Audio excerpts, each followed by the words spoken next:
Hoje é 7 de agosto e as placas tectônicas continuam se movendo no vulcão mais ativo do cenário geopolítico, que é a Ásia Ocidental.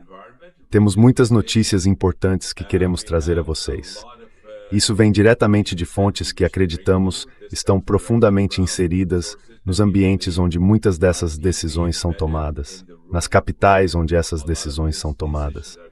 Se vocês gostam do que fazemos, por favor, cliquem no botão de inscrição, no botão de curtir, acessem nosso canal no Substack e se tornem membros pagos por uma taxa bem pequena, $5 por mês.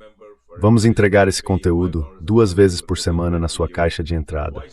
E eu tenho comigo, para analisar todas essas notícias e apresentar sua própria análise muito bem informada, meu querido amigo e colega Pepe Escobar. Por favor, Pepe, fique à vontade. Pepe Escobar. Please go ahead, Pepe. Thank you, Mr. Z. Thanks, everybody. Obrigado, Sr. Zé. Obrigado a todos. Bem, mais uma vez, falando de Debaixo do Vulcão. Tenho certeza de que muitos de vocês leram o romance de Malcolm Lowry, que é um dos maiores romances do século XX. E agora, no século XXI, quando se trata da guerra entre Irã e Estados Unidos, das repercussões, e claro, de todas as diferentes ondas que estão virando o tabuleiro de xadrez de cabeça para baixo. Agora, o próprio tabuleiro está numa jangada, no meio de um mar revolto, sob a ira de Zeus lá em cima e de Poseidon lá embaixo. E todos nós estamos nessa jangada. E é muito, muito difícil, especialmente quando você tem que digerir um relatório inteiro 5 minutos antes de entrar ao vivo no ar, que é o meu caso hoje de novo.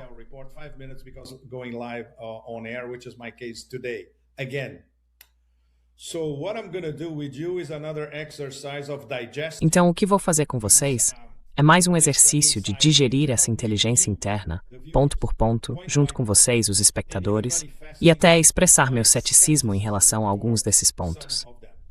Então, me perdoem se às vezes eu for direto demais. Me perdoem se eu soar exasperado.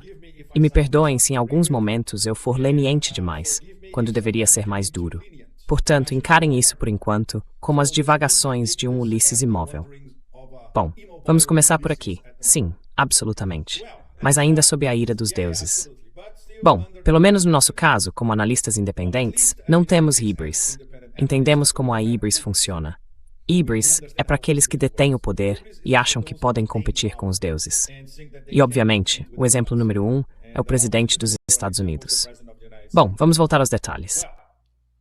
Let's go back to the nitty-gritty.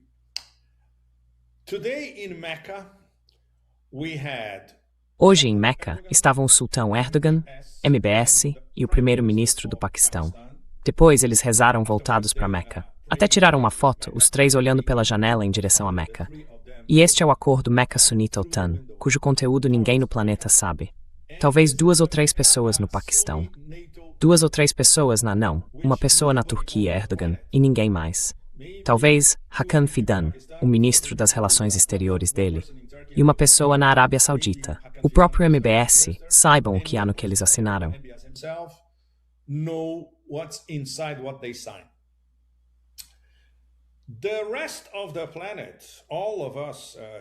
Para o resto do planeta, para todos nós, desde nós, analistas, até as pessoas consultando suas contas no X na África subsaariana, o que fica é que essa OTAN sunita assinou um pacto militar mútuo, um pacto de defesa. Na verdade, ampliando o pacto que já existe entre a Arábia Saudita e o Paquistão, agora com a entrada da Turquia. Há uma cláusula no estilo do artigo 5 da OTAN, segundo a qual um ataque contra um deles é um ataque contra todos.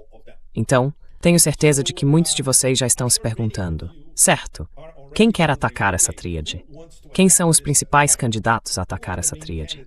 E aí podemos nos perder em zilhões de cenários, incluindo o governo americano, o CENTCOM, aquele culto no oeste asiático chamado Israel e, é claro, o Irã.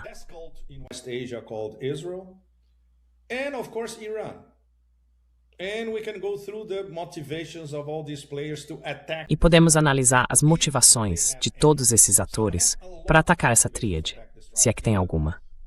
Alguns têm muitas motivações para atacar essa tríade, eu não diria num futuro próximo, mas no futuro, como o culto da morte na Ásia Ocidental. Isso nos levaria a pensar que esse pacto tripartite, assinado em Meca e no estilo da OTAN, serve basicamente para protegê-los ou para uni-los contra o culto da morte na Ásia Ocidental, numa espécie de organização ao estilo da OTAN. Mas no futuro, nada impede que o governo americano, ou o CENTCOM, ataque os três, ou talvez um deles. E então, os outros dois terão de ajudá-lo. O que sabemos é que o Irã não tem absolutamente nenhum motivo para atacar esses três, individualmente ou coletivamente. Individually or collectively. So immediately we can discard this is Então, de imediato, podemos descartar que isso seja uma organização criada, ou um pacto sunita, no estilo da OTAN, seja lá o que for, contra o Irã. Em primeiro lugar, porque temos como membro, um membro-chave, um membro nuclear-chave desse pacto, o Paquistão, cujo governo está se desdobrando para atuar como um mediador crível e confiável entre o Irã e os Estados Unidos. Então, eles estavam pensando no Iêmen. Temos quase certeza, ainda sem nenhuma evidência. No momento, aliás, para todos vocês, não temos evidência de nada sobre esse pacto no estilo da OTAN, exceto o que foi deliberadamente vazado por fontes sauditas, digamos assim, ou pela mídia saudita. Não dá para falar em mídia saudita independente. Isso não existe, aliás. You cannot talk about independent Saudi media. This thing doesn't exist, by the way. Então, o Iêmen. So let's considering that we are in Então, considerando que estamos em meio a uma incerteza total, em todos os níveis, vamos tentar trabalhar com um possível cenário de retomada da guerra entre a Arábia Saudita e o Iêmen. Uma guerra que, para todos os efeitos práticos, foi retomada pelos sauditas. Os sauditas bombardearam a pista do aeroporto de Sanaá, romperam o memorando de entendimento que tinham com o Iêmen. Queriam continuar impondo o bloqueio ilegal contra o Iêmen, que já dura mais de 11 anos, e precisam encontrar uma desculpa para arrastar o Paquistão e a Turquia para a guerra deles, caso queiram atacar o Ansar Allah, as forças armadas iemenitas. Então estou especulando sobre um cenário apocalíptico, mas um cenário apocalíptico muito plausível. Incrível. Isso pode acontecer a qualquer momento. Pode. Pelo menos podemos colocar isso no condicional. At least we can put it in the conditional.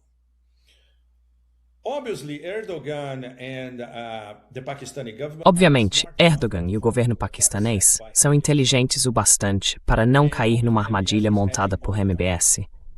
E obviamente MBS está sempre se precavendo. E obviamente, o fato de agora termos uma ampliação de um pacto que já existe entre Paquistão, Arábia Saudita e Turquia dá um pouco mais de credibilidade à MBS, algo de que ele neste momento sente muita falta. Vamos voltar um pouco mais. Vamos voltar aos 4 sunitas originais que iniciaram um processo que culminou, pelo menos na primeira fase, na reunião Islamabad 1.0, quando Galibaf e J.D. Vance voaram para Islamabad. E depois, é claro, aquela reunião decisiva em Bürgenstock, na Suíça. Os 4 sunitas originais que estavam na mesma sala em Islamabad começaram a conversar entre si sobre: será que talvez possamos iniciar algo que leve a um processo de paz entre o Irã e os Estados Unidos?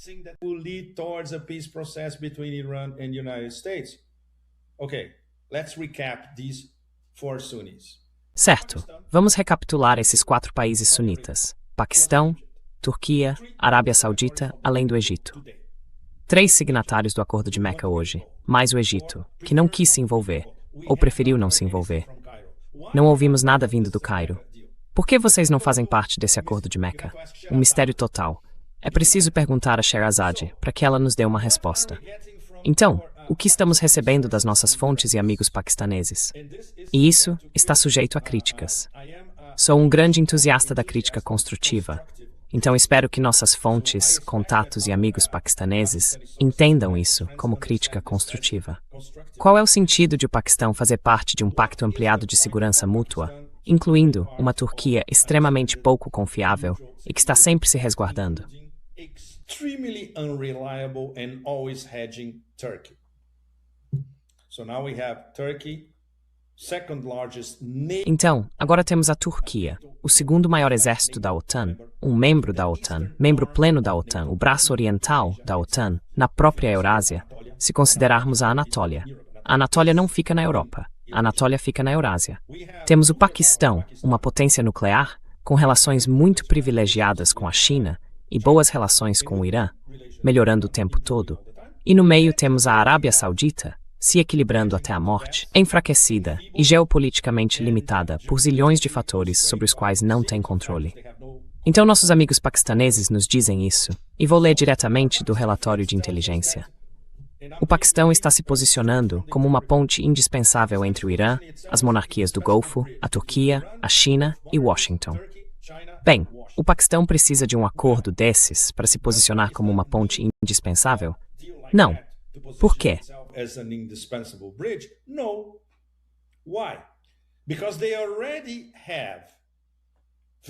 Porque ele já tem relações muito boas com o Irã. Afinal, são os mediadores entre o Irã e os Estados Unidos. Também tem relações muito boas com a China. Afinal, a China já está nos bastidores, organizando e, mais ou menos, ajudando a definir a forma como o Paquistão e Irã conversam entre si e tentam conduzir os Estados Unidos a algo parecido com diplomacia. Obviamente, porque sabemos que o Império nunca pratica diplomacia. O Paquistão já tem boas relações com a Turquia.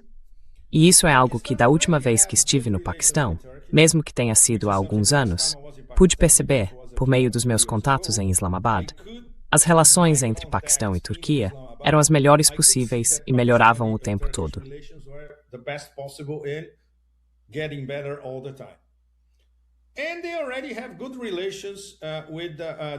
E eles já têm boas relações com o Conselho de Cooperação do Golfo.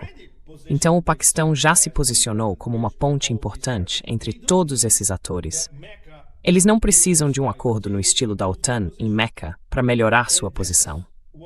E essa seria a minha principal pergunta, diretamente ao establishment político-militar paquistanês. Faço essa pergunta como amigo e como alguém que se beneficia das informações de inteligência que eles nos repassam. Por que vocês fizeram isso? Vocês esperam melhorar sua posição geopolítica ao se tornarem membros desse pacto, por enquanto extremamente nebuloso, no estilo da OTAN? Ou existe um motivo oculto que não será comunicado a ninguém?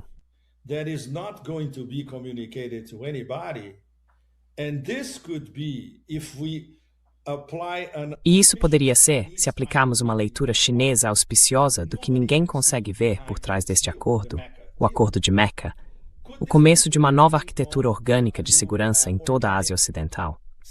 Então, por enquanto, prefiro tratar isso como uma aspiração. Não estamos dizendo que esse acordo de Meca levará a um novo arranjo de segurança no estilo da indivisibilidade da segurança, para citar nossos amigos russos, em toda a Ásia Ocidental. Porque ele envolve diretamente um membro da OTAN. E é exatamente isso que a OTAN não quer, a indivisibilidade da segurança na Eurásia. Eles estão em guerra contra a Rússia, lá no norte, porque nem sequer responderam às cartas russas de dezembro de 2021, enviadas à Casa Branca de então, a administração Autopen, e à OTAN sobre a indivisibilidade da segurança.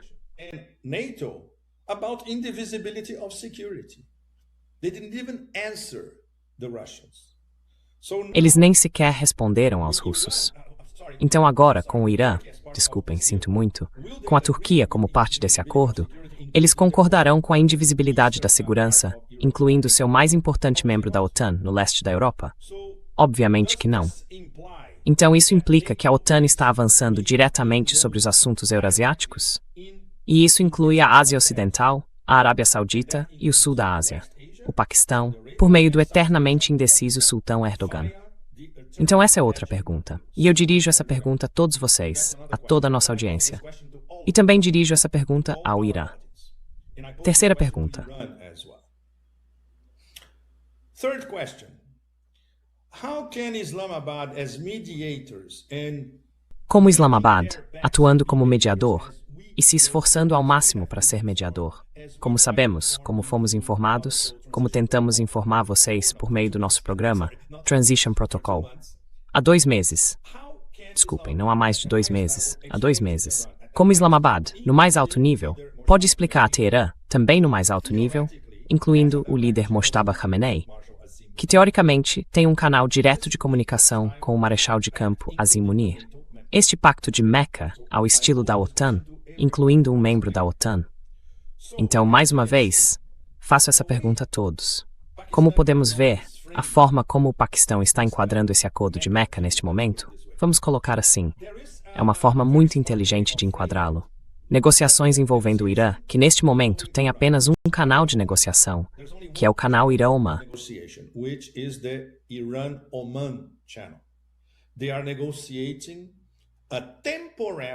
Eles estão negociando um acordo temporário sobre a navegação no Estreito de Hormuz, e isso está praticamente fechado. Poderia ser anunciado, por exemplo, amanhã. Amanhã é um dia normal de trabalho nos países muçulmanos, sábado, ou isso talvez seja anunciado no começo da próxima semana. Então, esta é a negociação atual entre Irã e Omã. O Paquistão não faz parte desta negociação específica, porque se trata de uma negociação técnica entre Omã e Irã. E os termos, se forem assinados por Mascate e Teherã, serão revolucionários, para dizer o mínimo, em relação ao novo status do Estreito de Hormuz. Então hoje é sexta-feira. So today is Friday. So on the same day of these three. Então, no mesmo dia em que esses três atores, Arábia Saudita, Turquia e Paquistão, assinarem o acordo estilo OTAN de Meca, é praticamente certo, com uma probabilidade de 80 a 90%, que Omã e Irã assinem seu próprio acordo bilateral, debatido na mesma mesa de negociações sobre o Estreito de Hormuz. E quando os americanos se depararem com o que vai sair desse acordo, esperem fogos de artifício, e não apenas no sentido figurado. Porque, segundo o que está sendo discutido, tudo, literalmente tudo, até pombos voando pelo Estreito de Hormuz, estará sujeito às leis e regulamentações da Guarda Revolucionária Iraniana, a PGSA, o novo órgão criado pelos iranianos, a regras, ao pagamento de taxas, taxas administrativas, taxas de gestão, taxas de segurança, taxas humanitárias, seja lá o que for. Administrative fees, managerial fees, security fees, humanitarian fees, whatever. And everything E tudo que sai pelo Estreito de Hormuz tem duas camadas. A primeira camada são as autoridades de Omã, e isso vai incluir taxas pagas a Mascate. E a camada superior é, mais uma vez, o Irã. Então você precisa obter autorização primeiro dos omanenses e depois, de novo, do Irã. Então, para colocar isso de uma forma bem simples para todos vocês, se esse acordo for assinado, tudo que entra no Estreito de Hormuz será 100% controlado pelo Irã. E tudo que sai do Estreito de Hormuz será 50% controlado pelo Irã, ou talvez até 70%. Então vocês podem imaginar como o governo Trump vai reagir a isso. Nem precisamos saber, é mais do que óbvio que isso vai causar um enorme surto de pânico no eixo Mar-a-Lago-Washington. Eles podem fazer alguma coisa a respeito? Can they do anything about it? What? They're going to bomb Muscat? No, they cannot do O quê? anything about it. Eles vão bombardear Mascate? Não, eles não podem fazer nada a respeito. Mas isso vai selar o novo status do Estreito de Hormuz, e muito mais do que isso. Vai selar, na prática, a derrota estratégica dos Estados Unidos. Não existe nada maior do que isso. E este é o primeiro passo. Mesmo que seja um acordo temporário entre os dois estados que fazem fronteira com o Estreito de Hormuz, ao norte e ao sul, isso vai evoluir para uma negociação. Se o memorando de entendimento, aquele pacto, voltar, esse é o próximo estágio. E claro, nossos mediadores paquistaneses estão trabalhando freneticamente para restaurá-lo, com a ajuda de Omã, ajuda do Catar e assim por diante. A Arábia Saudita pelo menos está nos bastidores, não está interferindo. Os turcos, claro. Hakan Fidan está sempre falando sobre isso. The Turks, of course, Hakan Fidan is always talking about it. And of course, behind all of them, the Chinese, because this is E claro, por trás de todos eles, os chineses. Porque é isso que os chineses querem. Basicamente, os chineses querem que o memorando de entendimento seja respeitado. Ponto final. É isso que Wang Yi diz praticamente todos os dias. E mesmo que isso não seja noticiado fora da China, se você acompanhar a imprensa chinesa, quase todos os dias ele fala que precisamos ter livre navegação no Estreito de Hormuz, respeitando as leis, respeitando a Carta da ONU, blá blá blá blá blá blá. E claro, as duas partes precisam respeitar o que assinaram no memorando de entendimento. Uma parte estava respeitando o Irã, a outra simplesmente detonou o memorando, como todos vocês sabem. E agora, claro, os mediadores, começando pelo Paquistão, dizem: tá bom, vamos tentar dar uma última chance a esse gato que já morreu. a last chance to the already dead cat. So, practically on the same day, Então, praticamente no mesmo dia, temos esse acordo no estilo da OTAN, em Meca, e temos o novo acordo para o Estreito de Hormuz, que sempre foi, desde o começo, a questão-chave, mesmo antes de esta guerra começar. Porque, mais uma vez, e temos que repetir o óbvio para todos vocês, embora já saibam disso, esta nunca foi uma guerra sobre o dossiê nuclear iraniano. Esta foi uma guerra pelo petróleo.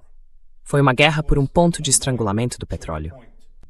Foi uma guerra para preservar o petrodólar.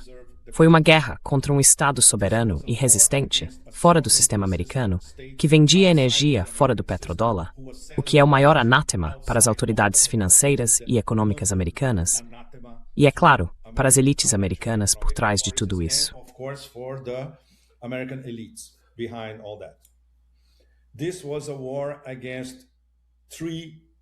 Esta foi uma guerra contra 3 líderes interligados por uma parceria estratégica de integração da Eurásia: Irã, Rússia e China. Desde o começo, foi uma guerra contra o Irã, mas também contra a Rússia e a China. Desde o começo, foi uma guerra contra a China, usando o Irã. Então, todos que acompanham a longa e sinuosa estrada, literalmente para citar os Beatles, rumo à integração da Eurásia, sabem disso. E já sabiam de tudo isso até antes de 28 de fevereiro. Agora estamos porque literalmente estamos sob o vulcão. Porque agora chegou a hora decisiva.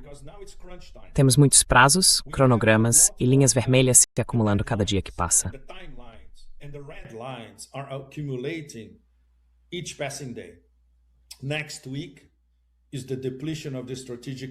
Na metade de agosto, no fim da semana que vem, chega-se a linha vermelha do esgotamento das reservas estratégicas de petróleo dos Estados Unidos. Literalmente ali na esquina. Trump sabe disso. Todo mundo sabe. O JP Morgan sabe. O Chase Manhattan sabe. O Goldman Sachs sabe. Os mercados de títulos sabem. Os mercados de petróleo sabem. Todo maldito operador no Golfo sabe disso. Então, esgotamento de tudo. Sem tanques, sem mísseis, sem Patriots, sem nada. Os generais já disseram a Trump: olha, não temos mais nada. Além disso, fica pior. A destruição das bases, o império de bases, na seção Ásia Ocidental, está destruído em pelo menos 80%, talvez 90%. A caminho de 100% em breve, em todos os lugares. Não só todas as bases no Golfo Pérsico, mas também Erbil, no Kurdistão iraquiano, e as bases na Jordânia. Então, o que os americanos têm a seu favor neste momento? Defender a Arábia Saudita? Não, definitivamente não. Defend Saudi Arabia? No, definitely not. And MBS read that very, very well. E MBS entendeu isso muito, muito bem. Quando o MBS pegou o telefone para ligar para Trump no fim de semana passado e dizer: não faça sua operação Portões do Inferno, porque todos nós vamos pagar, e nenhum de nós no GCC está disposto a pagar o preço pela sua próxima loucura. Então, esse foi um dos elementos que, no fim, convenceu Trump de que ele, bem, todo mundo sabia que aquilo era uma medida desesperada, mas ele precisava ouvir dos próprios vassalos que nós, vassalos, não vamos nos sacrificar por você. Então isso explicaria algo que, de fato, foi mantido em sigilo o tempo todo. O planeta inteiro ficou sabendo hoje desse acordo da OTAN assinado em Meca. Ontem não houve vazamentos, absolutamente nenhum. O que você, Sr. Zé, nos disse da última vez que conversamos, no meio da semana, foi que Munir e Sharif estavam indo para a Arábia Saudita. Isso é uma coisa.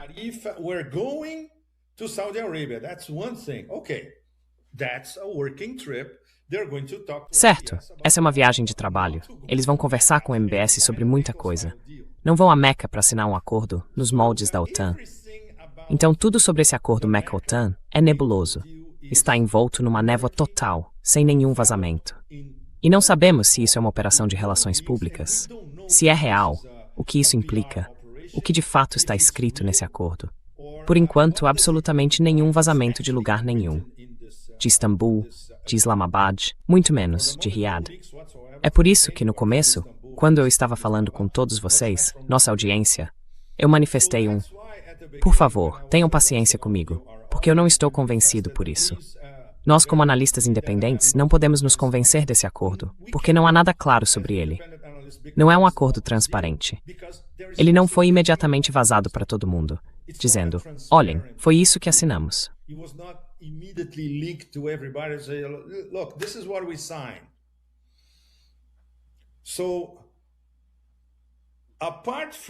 Além disso, É verdade que esse acordo vai interferir diretamente no tabuleiro geral da Eurásia. E os chineses vão fazer perguntas. Os russos vão fazer perguntas. Os centro-asiáticos vão fazer perguntas. Há apenas um ator que não vai fazer perguntas, porque, por definição, você não mexe com eles. Esse foi, mais uma vez, o grande erro da Arábia Saudita. Ansar Allah. Os iemenitas. As forças armadas iemenitas. Se a Arábia Saudita atacá-los, se eles receberem ajuda do Paquistão, se receberem ajuda do Erdogan, se eles não se importam, vão responder ao estilo iemenita, 2 por 1, 3 por 1, 4 por 1, talvez 5 por 1. E sim. Então adeus, Iambu. Adeus, oleoduto leste-oeste e mais além. Porque eles tomam as próprias decisões. Because they make their own decisions. They are members of the axis of resistance, but they make their own decisions. Eles são membros do eixo da resistência, mas tomam suas próprias decisões. Eles não esperam uma ligação de Teherã dizendo, você faz isso, você faz aquilo. Não é assim que funciona. Todos nós que fomos ao Iêmen e conversamos com eles cara a cara, entendemos, aprendemos como eles operam. E eles não têm nada a perder. Não têm medo. Não temem nada, nem o próprio medo. Eles estão em outro nível. E os sauditas sabem disso. Os sauditas levaram uma surra em 2019. Foram obrigados a assinar um memorando de entendimento com o Iêmen, que romperam quando atacaram a pista do aeroporto de Sanaa. Mantiveram o bloqueio ilegal contra o Iêmen por mais de 11 anos. Esse bloqueio foi rompido por aqueles 2 voos da Mahan Air de ida e volta, levando a delegação iemenita ao Irã e depois trazendo-a de volta. Taking the Yemeni delegation to Iran and then bringing them back. So, could it be that the Saudis signed this pact? Então, será que os sauditas assinaram esse pacto achando que poderiam arrastar Erdogan e o Paquistão contra o Irã numa possível retomada da guerra contra o Iêmen? É um cenário plausível. Caberia à Casa de Saud dizer, não temos esse tipo de plano. Algo que eles nunca farão. Primeiro de tudo, porque eles nunca são transparentes sobre suas intenções.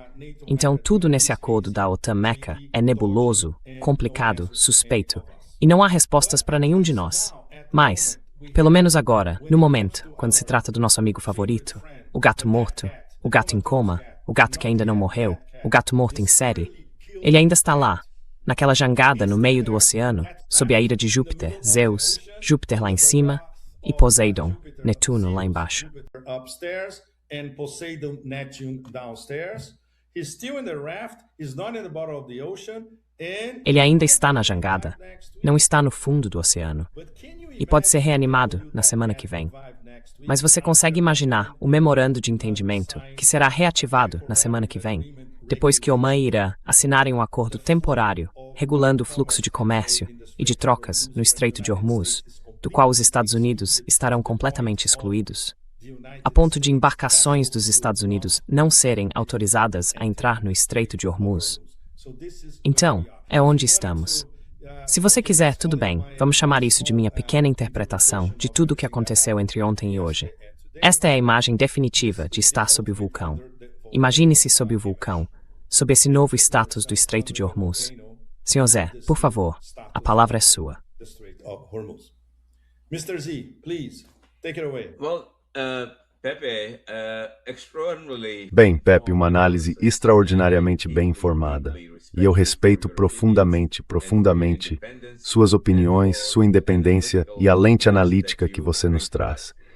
E posso assegurar a você que pessoas que você não conhece, mas com quem eu falo quase todos os dias por telefone, às vezes mais de uma vez por dia, respeitam isso profundamente e são profundamente gratas pelo rigor analítico que você oferece. E é exatamente por essa razão que levamos isso ao nosso público. Você tem uma visão independente, tem rigor, tem canais próprios muito bem informados e submete isso a todos. E todos saem mais fortes por causa disso. Agora estou aqui para oferecer ao nosso público global e a você a perspectiva que adquiri conversando com essas pessoas. The perspective that I have gained from talking to these individuals, and please do understand that some of these individuals have actually... E por favor, entendam que alguns desses indivíduos realmente tiveram a infelicidade de lidar com os Estados Unidos durante toda a mais recente desventura no Afeganistão.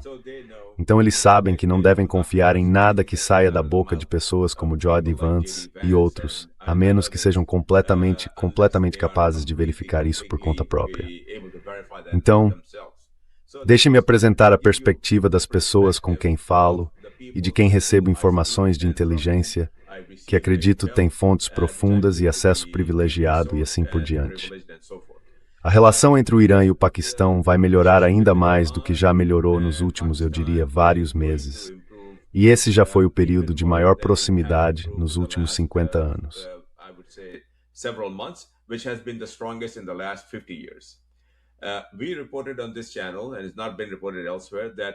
Noticiamos neste canal, e isso não foi noticiado em nenhum outro lugar, que Ghalibaf, a segunda pessoa mais importante do Irã depois do líder supremo, foi convidado pelo presidente do parlamento do Paquistão a visitar Islamabad durante as celebrações que acontecerão na próxima semana, pelo Dia da Independência do Paquistão.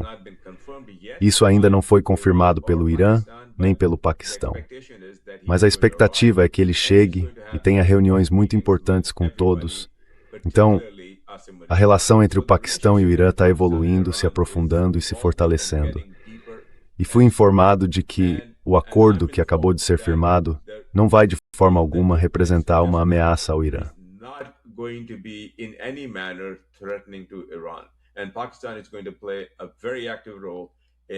E o Paquistão vai desempenhar um papel muito ativo para garantir que isso não aconteça, que o Irã não seja ameaçado por esse acordo. Também me disseram que o Paquistão recebeu a missão de assegurar ao Ansar Allah e aos iemenitas que isso não vai, de forma alguma, ameaçá-los. E caso a Arábia Saudita seja atacada pelo Ansar Allah, não haverá uma reação militar automática por parte de nenhum desses membros. Isso também não aconteceu da última vez, embora tenha havido um pedido feito por MBS. Mas a resposta do Paquistão, diretamente de Azim Munir, foi não. Nós vamos resolver isso, não vamos entrar nessa luta. No, we are going to resolve this. We are not going to get into this fight. So, I want to allay those concerns that you have raised. Então quero aliviar essas preocupações que você levantou. Agora, voltando ao motivo de esse acordo ter acontecido, fui informado, não na última semana nem nos últimos dias, mas no ano passado, de que o Irã, o Paquistão e a Turquia vêm se aproximando cada vez mais. Eles têm uma parceria para a produção de um caça militar de quinta geração. Há um nível profundo e crescente de cooperação em todas as áreas militares, inclusive na área naval. Alguns navios da Marinha paquistanesa estão sendo produzidos na Turquia, e há uma relação cada vez mais forte entre os dois países na cooperação militar. E essa discussão já vem acontecendo há muito tempo. Isso não aconteceu da noite para o dia.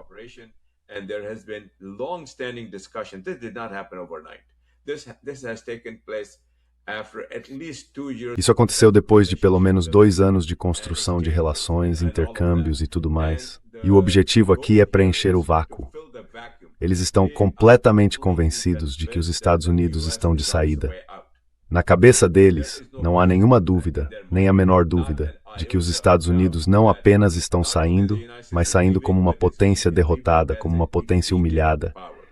E isso vai criar um vácuo. Paquistão, Irã e Turquia estão ali para preencher esse vácuo como potências militares. E a Arábia Saudita está ali para se beneficiar dessa relação, fornecendo capacidade financeira e outras capacidades e assim por diante. E em breve, o Catar se juntaria a essa estrutura. Não está muito longe disso.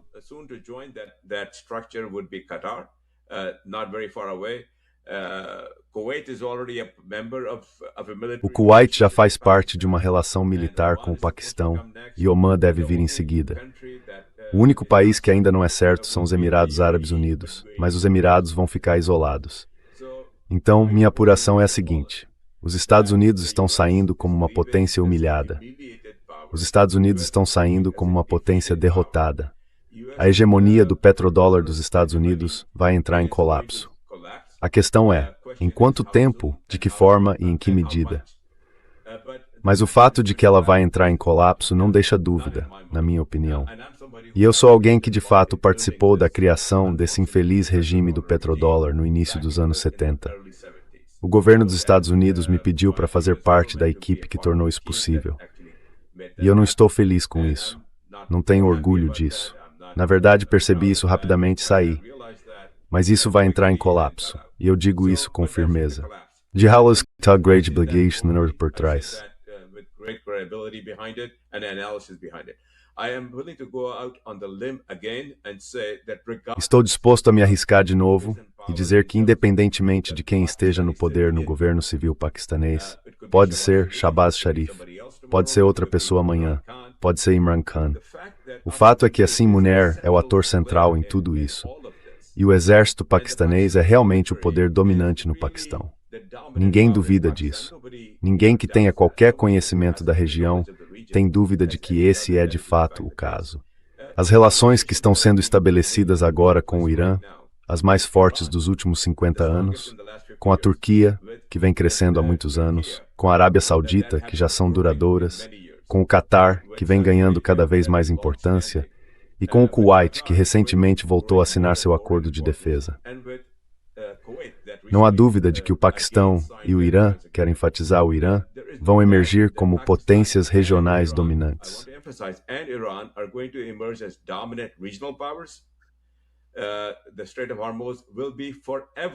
O Estreito de Hormuz ficará para sempre sob o controle do Irã, e isso vai mudar completamente a dinâmica de poder de toda a região.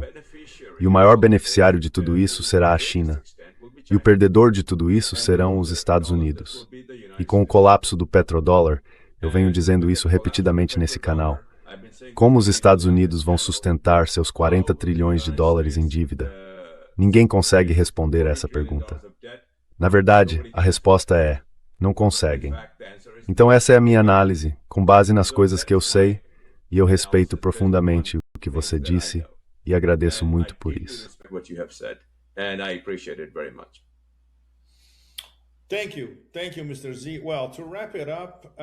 Obrigado, Sr. Zé. Bem, para concluir, essas perguntas que fiz de forma retórica na primeira parte do nosso programa são dirigidas a todos vocês, nossa audiência. Façam suas próprias pesquisas e respondam como quiserem. Mas elas também são dirigidas aos mediadores entre o Irã e os Estados Unidos. Se nos próximos dias eles puderem ao menos nos dar respostas mais precisas e detalhadas sobre esse pacto de Meca, nos moldes da OTAN, e principalmente sobre contra o que esse pacto não é dirigido, então, é claro, por dedução, saberemos quem são os verdadeiros alvos caso algo realmente entre em erupção. Certo? Essa é a minha conclusão pessoal.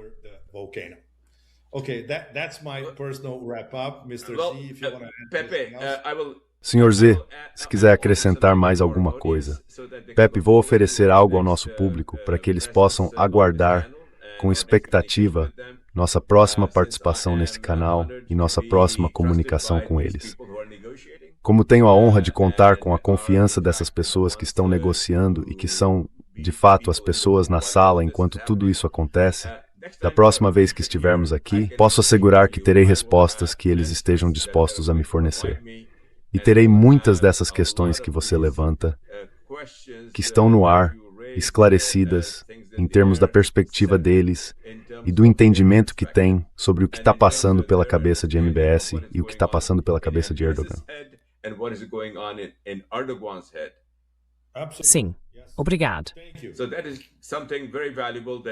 Então isso é algo muito valioso que podemos dizer ao nosso público. Temos satisfação em pesquisar e considerar todas as críticas que Pepe fez a nós e em dar uma resposta a elas. Uma resposta responsável. Até lá, por favor, clique no botão de inscrição, clique no botão de curtir, acesse nosso canal no Substack e torne-se membro pagante para receber essas informações diretamente na sua caixa de e-mail, agora 2 vezes por semana. Pedimos uma contribuição de $5 por mês, o que custa menos do que um café na Starbucks. Então, até nos encontrarmos novamente, muito obrigado. É um privilégio ter vocês conosco e estamos profundamente honrados pela confiança que vocês depositam em nós para lhes trazer essas informações.